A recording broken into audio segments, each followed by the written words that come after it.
Subscribe करें हमारे YouTube channel साधना gold को और पाएं वीडियोस सबसे पहले।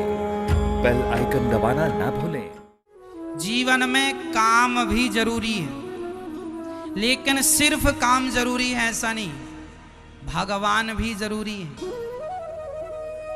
इसलिए तराजू में दो पलड़े होते हैं। एक पलड़े की तराजू तो फिर लाइट वाली ही होती है, उसमें एक ही पलड़ा होता है, हाँ या ना। लाइट वाली जो इलेक्ट्रिक तराजू होती है वह एक पलड़े की होती है। पर सामान्य जो तराजू है, जो पुराने जमाने की रियल तराजू थी, वह तो दो पलड़े की थी। और जब तक दोनों पलड़े बराबर ना हो तब तक कोई हिसाब नहीं हो सकता, हाँ या ना। दोनों पलड़े कैसे होने चाहिए? बराबर होने चाहिए। मैं आपसे निवेदन करूंगा मेरी माँ, आप लोग भी अपने जीवन के दो पलड़ों को बराबर कर लो। गृहस्थी का कर्म पहला पलड़ा है, बेटा बेटी पति पत्नी मकान दुकान गृहस्थी पैसा कौड़ी सब पहले पलड़े में है। और दूसरा पलड़ा है धर्म का, आध्यात्म का, भगवान का। यदि आपने पति पत्नी बेटा बेटी परिवार को मैनेज किया है तो आपको भक्ति को भी तो मैनेज आपको ही करना होगा, क्योंकि यदि भक्ति अधूरी रह गई तो फिर परिवार और संसार से ही आपकी सदगति तो होनी नहीं। ये संसार केवल, ये संसार का सुख पति पत्नी बेटा बेटी केवल संसार तक आपका साथ देंगे। यहां से जो आगे की यात्रा है वहां भगवान साथ देते हैं। इसलिए इनको तब के लिए पकड़ के रखो, नहीं पकड़ा तो अब तो अच्छा है पर तब बिगड़ जाएगा। दो पलड़े मेंटेन करके आपको रखना पड़ेगा कि व्यवहार भी चलता रहे, संसार भी चलता रहे और भजन भी चलता रहे। यदि धन है तो धर्म भी हो। जितना आप बेटा बेटा जपते हो उतना भगवान भगवान भी तो जपना होगा। सिर्फ बेटा बेटा जपने से काम तो नहीं होगा।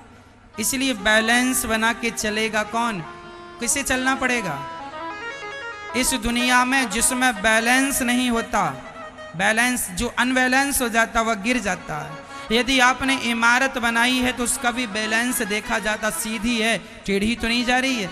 इंजीनियर दीवार बनवाता है तो दीवार का भी बैलेंस चेक करता, सीधी जा रही है, साहुल गुनिया मिलाता है, सीधी जा रही है, टेढ़ी तो दीवार टेढ़ी जाएगी तो जल्दी से गिर जाएगी। इसलिए मेरी माँ आपको भी बैलेंस बनाना होगा। कितना समय पत्नी को देना है, कितना समय पति को देना है, कितना समय बच्चों को देना है, कितना समय व्यापार और बिजनेस को देना है और कितना समय भगवान को देना है, ये आपको निर्णय करना होगा। केवल संसार को आप समय दें और भगवान को समय ना दें तो भी काम बिगड़ जाएगा।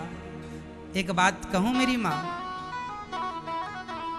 संसार से बात करनी हो ना तो फोन की जरूरत होती है। किसकी जरूरत है? Phone, mobile phone. संसार के लोगों से बात करनी हो तो फोन चाहिए और भगवान से बात करना हो तो जरा 10 मिनट का मौन चाहिए। मौन हो जाओ, संसार से थोड़ी 10 मिनट के लिए नाता तोड़ के मौन हो करके ईश्वर का चिंतन कर लो। संसार से बात करने के लिए फोन चाहिए और भगवान से बात करने के लिए मौन चाहिए। इसलिए 10 मिनट मौन रहा करो और मौन रहकर ध्यान भगवान का लगाया करो और भगवान से जरा बात किया करो। जोड़ो अपने आप को, नेटवर्क जोड़ने पड़ते हैं। बिजली जलाते हो तो बिल देना पड़ता है। पुराने जमाने में जो मोबाइल जो टेलीफोन हुआ करते थे ना, उनका भी बिल आता था। यदि बात करनी हो संसार के लोगों से तो बिल देना पड़ता था, हाँ या ना। आज भी आपको सिम को रिचार्ज करना पड़ता, वो भी बिल ही है। यदि संसार से बात करनी हो तो बिल देना पड़ता है और भगवान से बात करनी हो तो दिल देना पड़ता है। संसार के लोग बिल से मानते हैं, भगवान दिल से मानता है। इसलिए दिल भगवान को दीजिए, दिल किसी और में ना लगाइए। संसार में लगाना हो तो दिमाग लगा दीजिए चलेगा, पर दिल तो भगवान में ही लगाइए। दिल कहाँ लगाना है? भगवान में। दिमाग कहाँ लगाना है?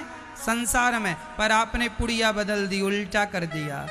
दिल तो पत्नी में लगा पड़ा है, पति में लगा, दिमाग भगवान में लगा रहे हो। दिमाग लोग लगाते हैं ये पीतल के भगवान है कि पत्थर के भगवान है। यदि तुम भगवान को दिल से देखते ना तो तुम्हें मूर्ति में भी कृष्ण नजर आते, पर तुम अपना दिमाग लगा रहे हो इसलिए तुम्हें भगवान में भी पत्थर नजर आ रहे हैं। भगवान को तुम दिमाग से देख रहे हो इसलिए कहते हो ये अष्ट धातु है, ये पीतल है, ये मिट्टी है, ये पत्थर है। क्यों? क्योंकि तुम दिमाग से देख रहे हो। यदि दिल से देखते ना तो तुम्हें कण कण में हमारे कृष्ण का दर्शन होता। इसलिए दिल भगवान को, दिमाग संसार को, लेकिन आपने उल्टा कर दिया।